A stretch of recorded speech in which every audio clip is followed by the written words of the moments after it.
Do you want to draw this one? You just need to follow my steps.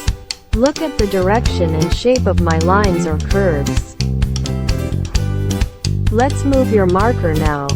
Check it out, it's very easy. Just make lines like this. We don't need complicated theory. Let's draw together. Don't be afraid of being wrong. Everyone has their own artistic soul.